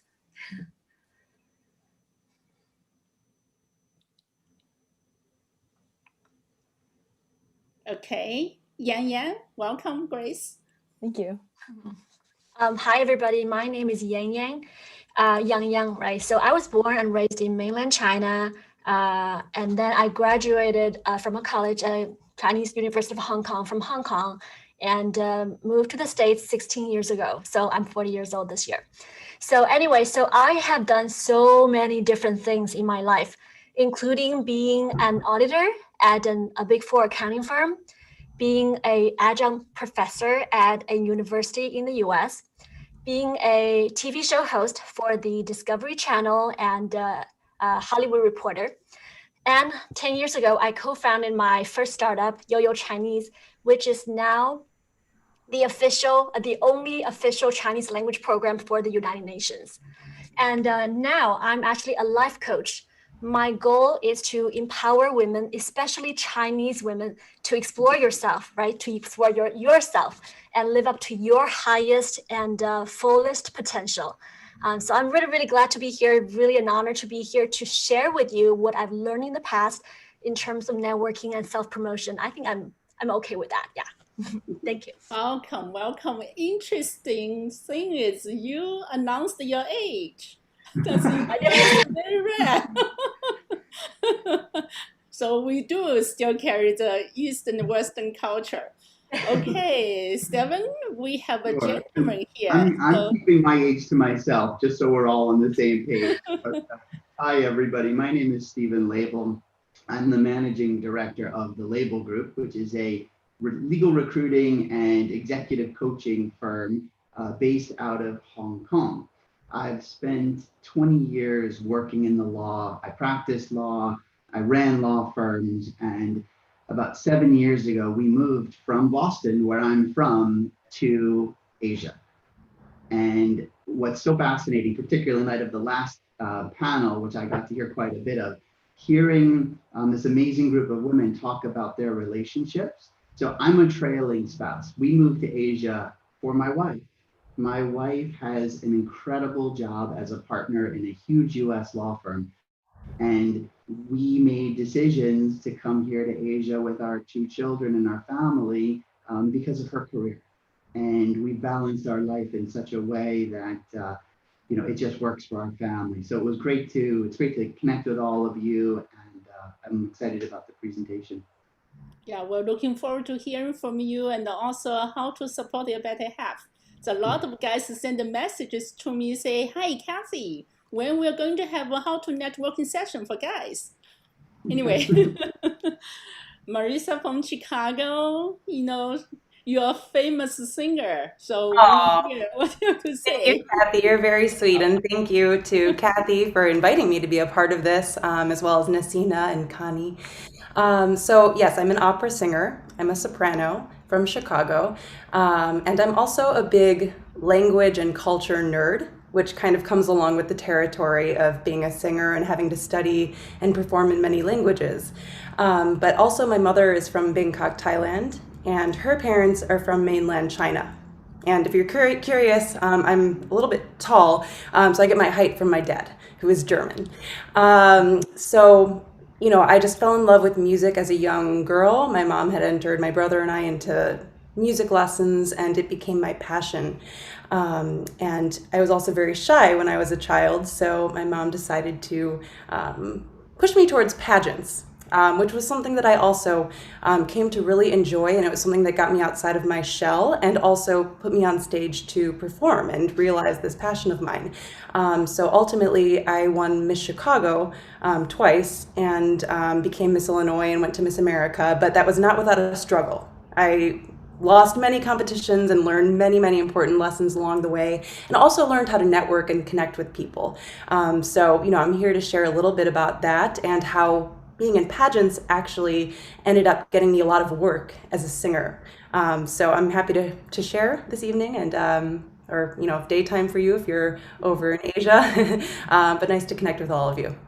Yeah, wonderful. I miss Chicago. I lived there for 15 years. Well, And it's I also used to work in Hong Kong. So Ah. talking about the network, talking about the making connections, common grounds. Okay, now we have some questions for you guys. Number one question, I think everyone here would have the question, how to network, communicate with people from different industry. As you can see, we're all from different industry and also different country. Sure, I'm happy to share about that. And as I was just mentioning a moment ago, I'm someone who loves to learn about a lot of cultures and study a lot of different languages. I sing in 12 languages and speak some of 5. I got a German minor in college, and I've found that to be extremely important in networking type events, charity events, galas, any type of you know, professional gathering where I am in attendance, and I'm meeting with, you know, politicians or dignitaries or any kinds of you know, people from any walk of life. It's really good to be able to relate to them. And for me, I found that having some kind of knowledge of maybe their background or having traveled to a place where they're from is a really good way to find a common ground with them. And then on top of that, just being very open-minded and friendly and having a smile when you walk into, you know, an event and maybe you feel like an outsider there. I find that that has been very helpful for me throughout my career. And just to follow up on what you were saying, Marissa, I think that's absolutely right.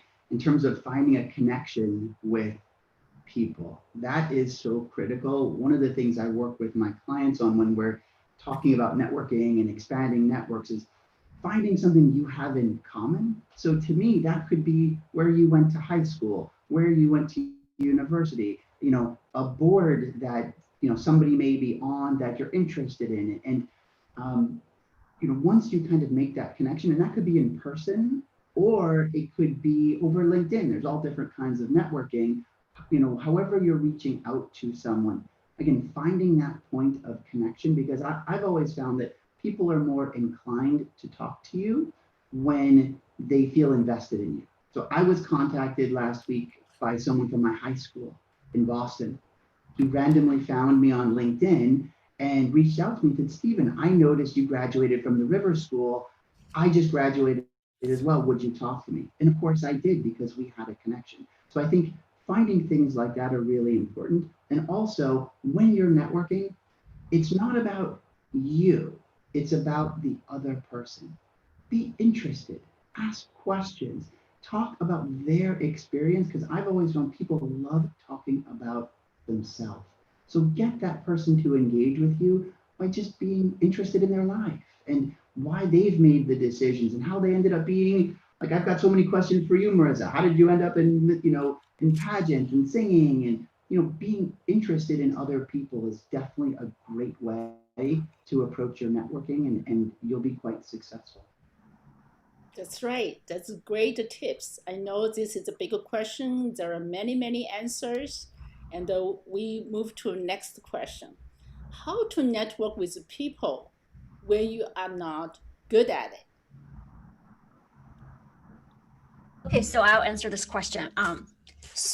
Usually for people who are not good at networking, maybe because that you think this is such a chore, right? You go out, you drive such a long way to go somewhere.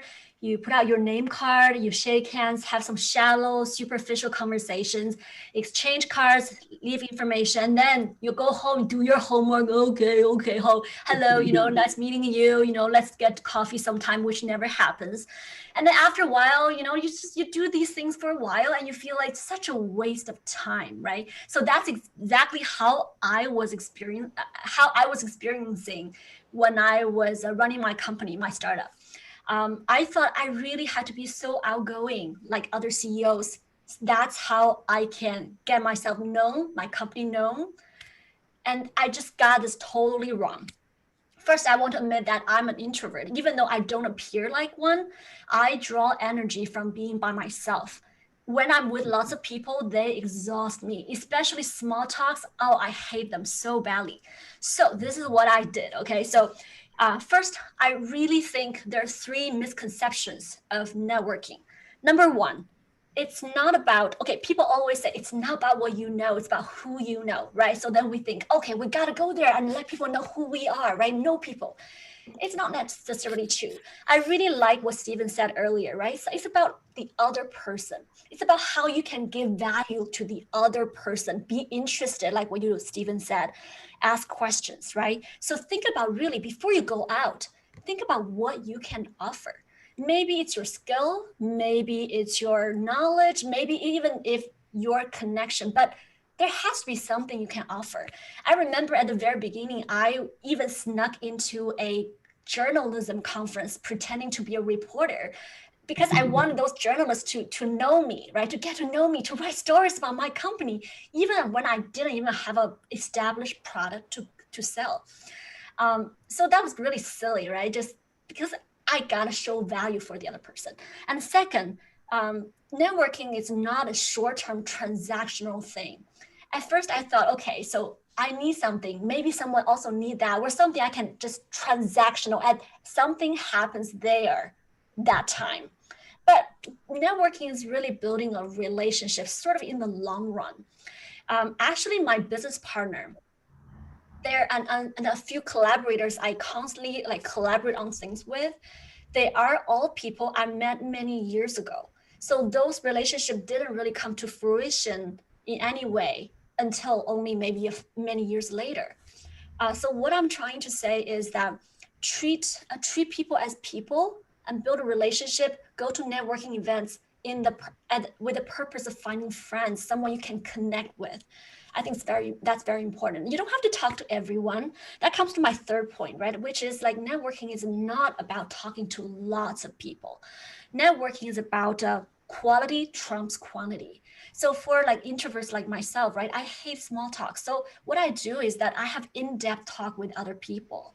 So I really talk to them in length. Maybe, sometimes I go to networking event and I know somebody who's talking to me, but their mind is not on me. They'll be talking to you and they'll be like, yeah, right. They're not really, they're not present. So I think that for us, it's really important that we focus on the people we talk to, we are present, and we value quality over quantity. So these are the 3 things I want to share with you. Yeah. Thank you. Yeah, I really liked how you said you don't like small talk, and I also agree with you. I really don't like small talk. I think it can be a waste of time, but it can be necessary when needed. And for me, growing up, I was actually really shy, especially growing up in Silicon Valley.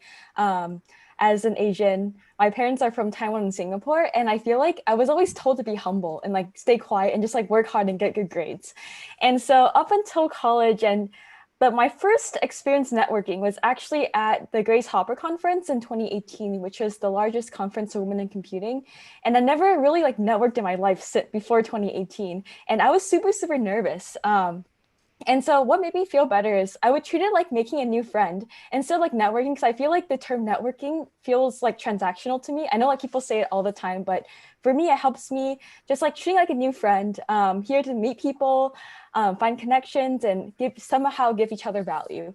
And also joining communities, like online communities. So most of my experience has been after the pandemic networking. And I feel like there's a lot of different communities on like Discord, Slack, Facebook, LinkedIn to connect with people as well.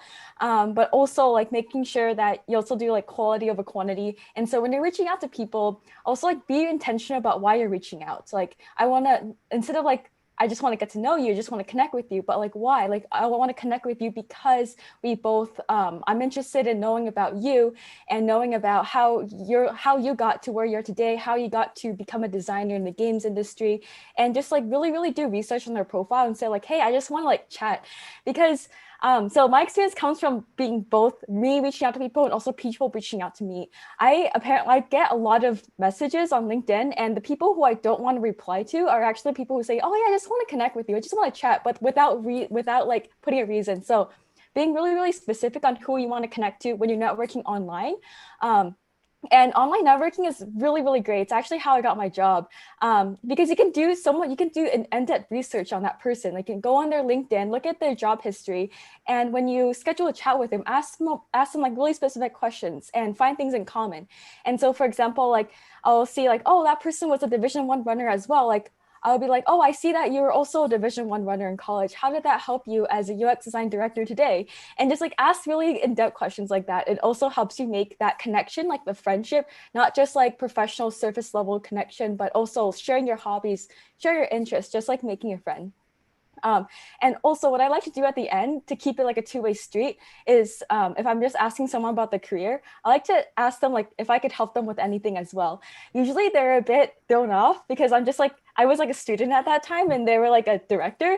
But sometimes they're like give it a little thought and then they want me to give feedback on their product, and that's how I can help them as well. And so I always make sure to ask that question, how I can help them. But to sum it up, treat it like a friend, join communities, but be really intentional about who you reach out, like how you reach out to them, and do research beforehand, and ask how you can help out as well to make it a two-way street. Thank you. At such a young age, you already have so much experience on networking. But the one thing I'd like to point out, both of you say you are not good at small talking. Actually, you are great small talking. So I think we are still too modest. And for networking, let us focus on small talking. We have to master it. Doesn't matter you enjoy it or not. So there is a very small tool we often talk about to use. You all in US, we all know Ford, F-O-R-D. So we say you use Ford to master in the network, to master in the small talking. Ford, F for family. So you talk about kids, you talk about where you're from, right? O, occupation, what are you doing for work? What are you doing for career? Those very easy to have conversations. R, recreation. Do you like to ski? Do you like to, swim? Right? Do you like to travel? And the D in US is very different than in Asia countries. Everybody very proud talking about their biggest dreams, right? Not shy. So you just focus on those four, that everyone will become master on the small talking. And that will help you so easy to engage the networking. I've never heard of that before. It's brilliant. Yeah, it is. I learned. That's good. But I do want to remind you guys, don't be too modest. You are great for small talking. So next time, don't tell anyone I don't like, I'm not good at it. You're wonderful. Okay. Next one. How to maintain the relationship with the people after networking event.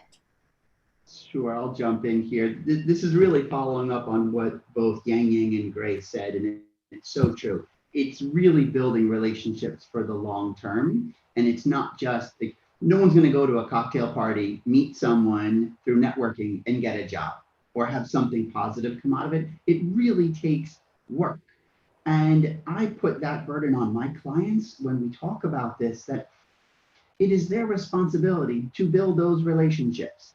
It's a combination of follow-up, reaching out to people. Again, practically speaking, and this is something that I have all of my clients do, we build a spreadsheet. On the spreadsheet, it says name, contact information, company, and a notes section. Now, so you fill that out, and if you and I met at a cocktail party, you populate the notes section with anything that I may have said. So maybe we talked about, like we were saying, my kids and where they go to school, or activities I like to do. I play tennis, I do a lot of boxing. There's things that I will chat about at a cocktail party, and you put that in the notes section. And it is incumbent upon you as the person who's trying to build a relationship that the next time we speak, and Stephen, how are your kids? How are things at Hong Kong International School? Oh, are your kids back in school, or how are things? And just by showing me that you remember something about my life and that it's stuck in your head, it's a great way of making a connection and showing me that you're interested.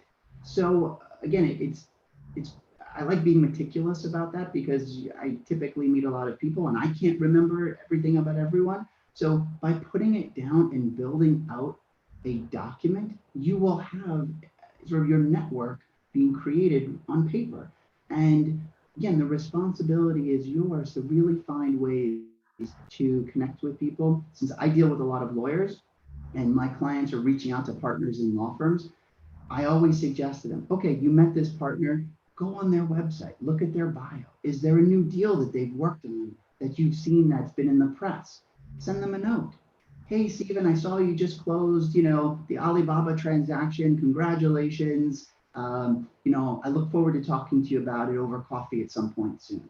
So again, the theme is just being thoughtful and maintaining those connections with people and building friendships. Yeah, I agree. Documenting is super, super important. I personally keep a spreadsheet of people I talk to on Notion, and I have notes and stuff. And then on Notion, there's this form where instead, every 3 months, it'll give you a notification to follow up. So there's that as well, if you want to go take that note taking to the next level.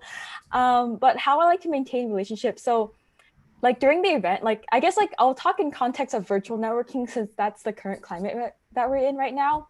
Definitely at most 24 hours later, but if not right afterwards, send them a thank you note, thank them for their time and say it was nice connecting. We talked about this, because that also kind of helps them implant a seed in their head to say that they talk, kind of remind them of you guys' conversations. And also asking them if there's anything I can do to help out, and their follow-up message as well, just staying connected. And I would also connect with them on LinkedIn or Instagram or Twitter or any social media platform, so that now we are connected with each other. We are following along each other's journey. So we can comment, congratulations, happy birthday, hope you're doing well, keep track of each other's lives on these platforms and follow up with them sometimes every few months. And another thing I like to do extra is if I feel I know I've just met someone else who I think would like to know somebody that I met 3 months ago, and I would help them introduce each other. So that's another way, also a way to stay connected by introducing people to other people I meet, and in return, they will also return a favor to me as well. So it's a two-way street. And then I would also sometimes check in every few months if I really connected with the person, say yeah, it's been so great talking with you back in May, and it was, hopefully you're doing well. And these are just some updates. Would love to hear, maybe love to chat again. Would love to hear what you're doing as well. And also reaching out during holidays, happy holidays, hope you all had a great holiday. And another way to stay connected, just like people send Christmas cards, you can send virtual holiday cards as well. So just follow up with them, connect with them on social medias, and just a longtime friend, and do the same with your networking connections, but keep it maybe a little more professional depending on the context again. Yeah, so that's how I would maintain relationships with people. I also invite them to join my Design Buddies community as well, joining a community or connecting them on social media, so we can passively stay in touch that way. Yeah, it's great. Everybody know, when you build a relationship, when you have a network, it's not just you who you know. Those people have to know you, especially on the first panel when we're talking about the mentors, when we're talking about whom to support the sponsors. If you had the perfect opportunity to build a relationship, but if you don't maintain, if you don't follow up, your effort could go wasted, because those mentors, those sponsors, they know so many people. During the brief meeting with you, if you don't follow up, they don't remember you anymore. So you have to take in charge. You have to follow up, and you have to consistently bring value to the table as well. And next question, which is also our topic, how to self-promote yourself in your career. Right. So I'll start with that one. So I've already shared with all of you that I chose to compete in scholarship pageants as a means to an end and as a way to get my career launched. So I know that's not for everybody, but I will also say that the current Miss America this year is a scientist and actually did a lab experiment as her talent on the national stage, which I think is so cool. But, you know, I would also say that starting out, you have to throw yourself into the ring of fire and just put yourself out there a ton. As Yang Yang and Grace and I all shared, we were shy and, you know, kind of afraid to put ourselves out there in the beginning. I was terrified of public speaking. But when I became Miss Illinois, guess what I had to do? I had to do a year's worth of traveling around to different schools, speaking to high school students. And if that's not scary, I don't know what is. And I also had to give keynote speeches at events, at functions. And, you know, I would sometimes be there with the mayor or with the governor, or, you know, with pretty prominent individuals. And that would have been very scary to me a few years prior to that. But because I kept putting myself out there and competing and attending events and also promoting certain causes such as arts education, which is very near and dear to my heart, I ended up, you know, kind of getting over that fear and finding a way to gain the confidence I needed to not only accomplish that goal, but also ultimately go to auditions as a musician and become a better artist, because I wasn't afraid anymore to get in front of people. So I would say just keep putting yourself out there. They say do one thing a day that scares you, but I would say do like 10. Just keep doing things that frighten you, because that's how you'll get over it and ultimately become stronger. That's wonderful. Keep pushing your limits. Right. That's great. Yeah, I can resonate a lot with what Marissa said. Like, if I'm not comfortable, if I don't feel like I'm doing something uncomfortable, then that means I'm not growing. So I always try to do something uncomfortable each day. And for me, I just started my career, actually. I graduated from undergrad last year and started grad school this year and started my full-time job last month, actually. And just like early on in my career, a little backtracking a bit, growing up shy, but I also, like, a little story, I didn't fit in with a lot of my classmates. I was that kid who was really into drawing manga and playing video games and not really into like any social activity at all. I really loved being in my room and playing video games. So I didn't have that many friends at school, but I found a lot of friends through the internet, through games and also through Tumblr. And I actually had this blog on Tumblr about this running blog I had that kind of went viral.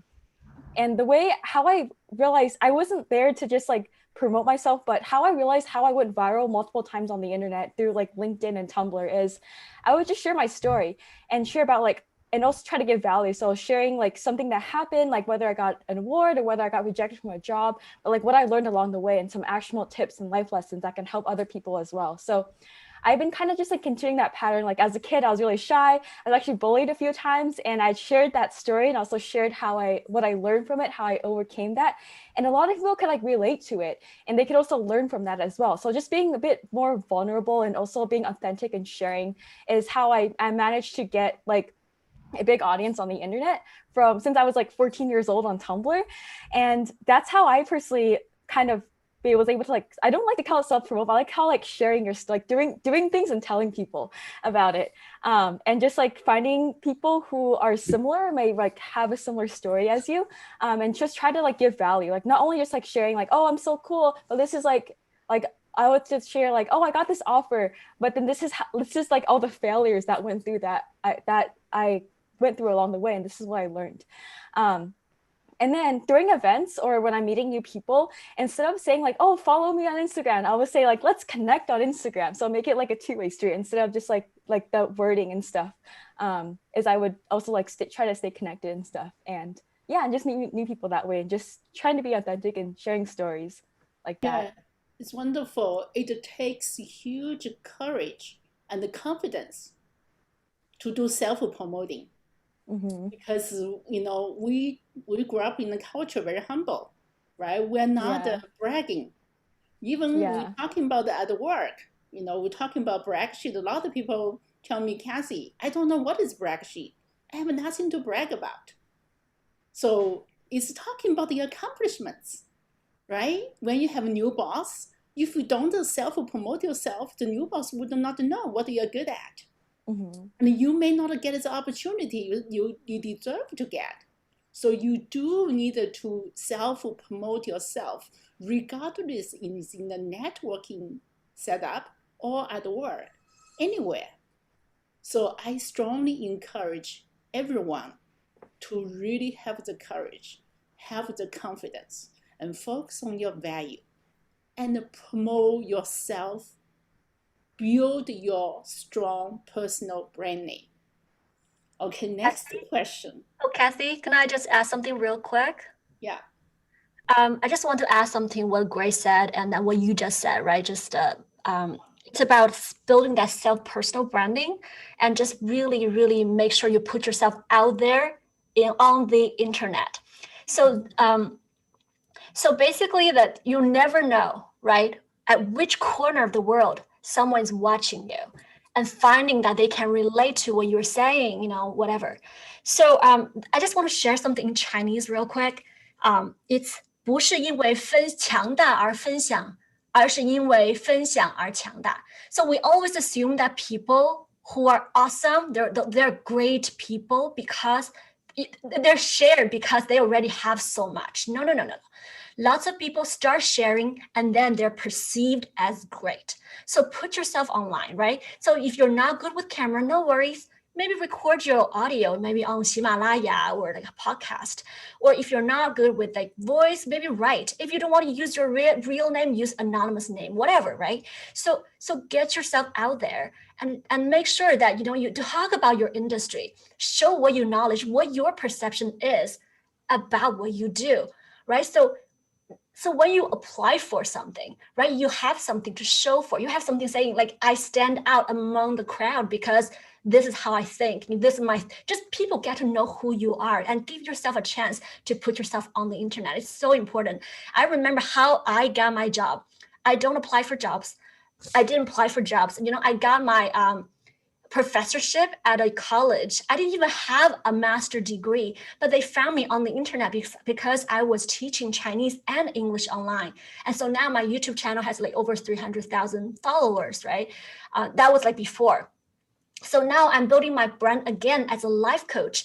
And I started my YouTube channel. I'm self-promoting myself here right now. Okay, so my YouTube channel is Yang Yang 生活教练. All right, so there you go. That's how I'm promoting myself. Great. Be visible. Visibility is critical. Be visible. Thank you for adding to that. So next one, which a lot of us are facing, how to make industry professionals, males, accept you when they consider you as an outsider.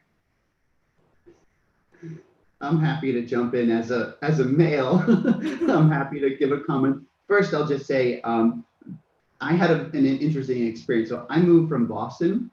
I am not Chinese. I did live right near Chinatown in Boston, in downtown, but I am not Chinese. And when we moved here for my wife, Corey, my first job was running an office of 100 lawyers and another 50 or 60 staff. And I have to say they weren't particularly excited about my arrival. Coming from the US, I just don't think people understood why I had been hired to lead this office when there are obviously lots of talented people throughout Asia. And it was really hard. I was a total outsider. I don't speak Cantonese. I don't speak Mandarin. And here I was tasked with leading pretty large operation, and it took a lot of time. And I think the takeaway for me is it's your actions that matter. It's, again, that's part of networking and connecting with people and being accepted. You're just not accepted because of your title, or it's about your actions and being kind. And when people got to know me at my law firm, frankly, from the tea lady all the way up to the partners and everybody in between, I think they realized I was kind and that my heart was invested in all of them. And again, I cared just as much about the most senior partner as I did about the tea lady. And I think that's how you make connections with people. But from I'll share this anecdote from a woman's perspective with my wife. When Corey was in Boston working her way up as an associate on her path to partnership, we had so many discussions about how difficult it was for her to connect with the men. She wasn't going to go out and drink beer with all these Boston partners, but she was adamant about her career. So every day, Corey read the sports section. She could go to any event, any meeting, and talk about the latest game, what happened last night in the Red Sox game or whatever it was. And that was part of her business development plan. She knew if she was going to connect with these people, it was incumbent upon her to take that on. They didn't care. They were going to go drink beer and talk about the game. And if she wanted to make a connection, she had to figure out how to do it. So that was part of her daily business routine, was finding a way to communicate with people that she may not have had a ton in common with. And she did it, and it worked. And that was a great way to bond with people. So again, I think it's just being sincere, being yourself, and being kind, and letting people get to know you, even if you're the outsider, it makes all the difference. That's right. I'd like to chime in as well. And I really loved what Stephen said about his treatment of people, at any rank or any status level, if you will. I greatly believe in the golden rule as well, which is treat everyone as you would like to be treated. And I think to some degree, when you do that, you can pretty much get along with anyone out there. And now as a performer, I have to say that I also like the expression of fake it till you make it. And, we all know that scenario of walking into the big fancy party and maybe you don't know anyone there, or, you don't really feel like you belong there. But who's to say that you don't? Maybe you don't have as much experience because you're not as established in your career. Maybe you're in your early 20s like Grace and you're trying to find your way, up there. She's already doing great. But, you just have to go in there with a certain amount of belief in yourself and show that, okay, maybe I don't have all of the same life experiences that you do, but I have my life experiences and I am great for that. And I'm intelligent and I can converse with you and, be a part of this community as well.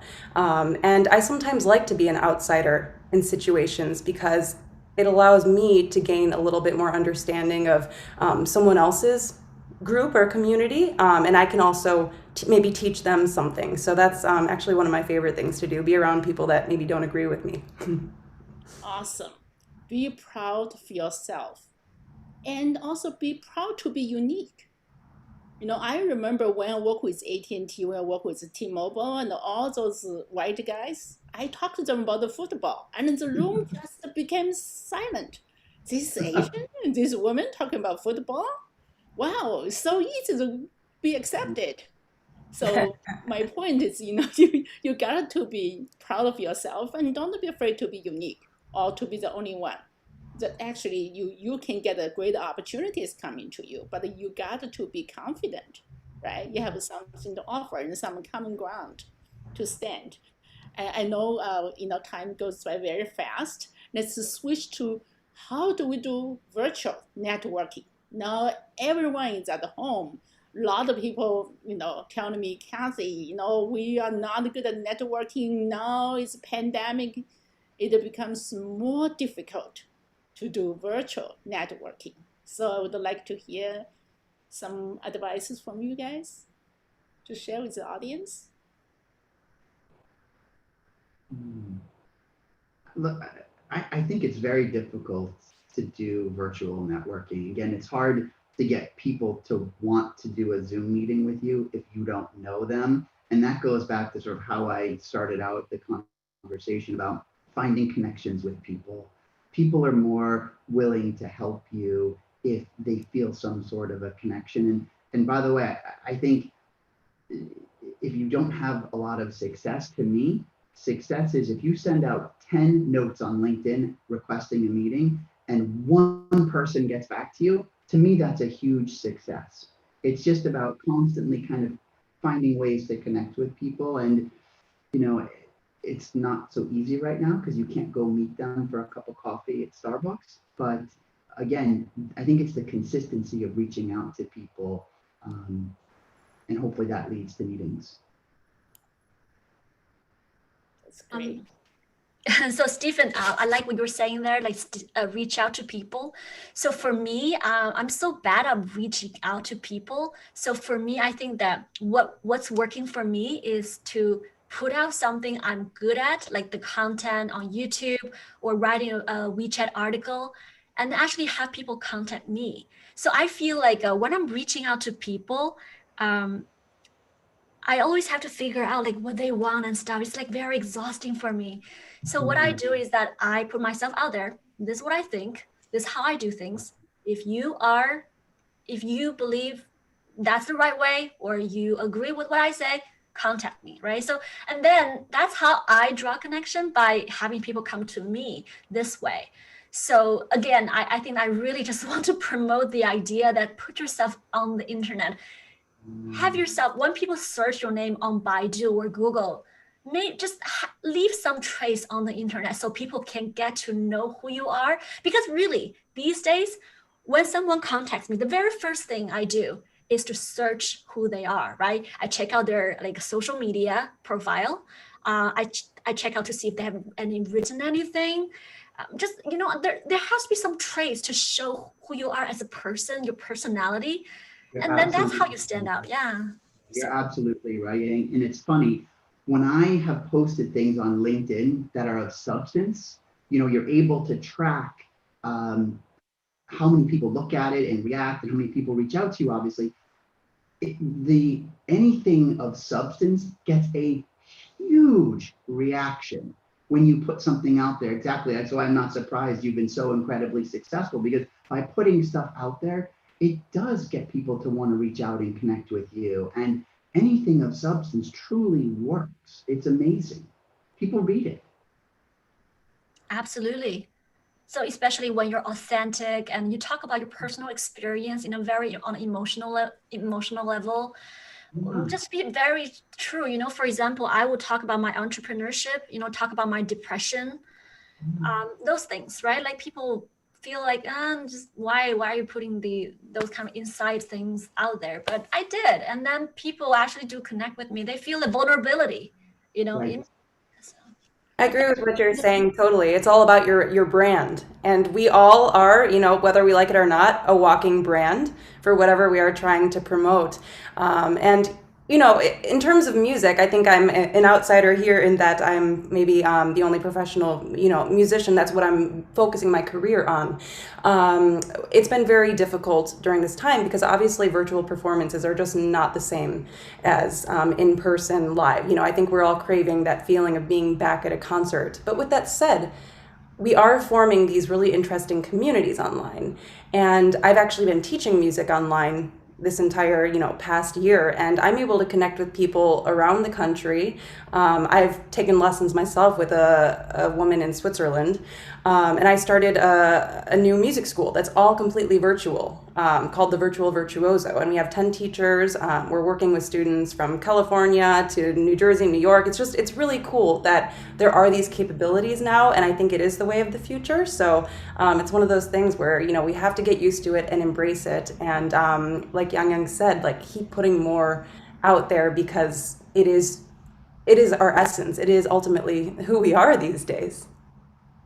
Right. Yeah, and when bad things happen, you got to learn to focus on the great part of things. So a lot of Chinese say, oh, I cannot network and cannot talk to the mentors. I cannot talk to the coaches, right? Because they cannot go to the office. I said, in office, you don't want the people see you walk into big boss's office. You don't want your boss to see you walk into his peer's office. Now is your perfect timing to connect with those people, to network, to get more information, to make more friends, to build a stronger network, right? So this is a golden opportunity for you to engage them. So to help your career advance. And also talking about, the virtual, since shelter in place, I have been leading people dance, Zumba, fitness dance every single day. Mm-hmm. Every single day. So wow, I get so many people from all over wants to join because everybody is happy to share that hour from all different cities, different states, even different countries. So you focus on the good part and people could share the good part, where they're from, what are the good movies, what are the good family games this weekend, So just needed to focus on the good part and lift each other's spirit, right? We all need that, especially during this pandemic. I know our time is getting close. I want to let all the audience know after this, we will have an online networking session. I know East Coast, the time is getting really, really late. Now let's come to the last question.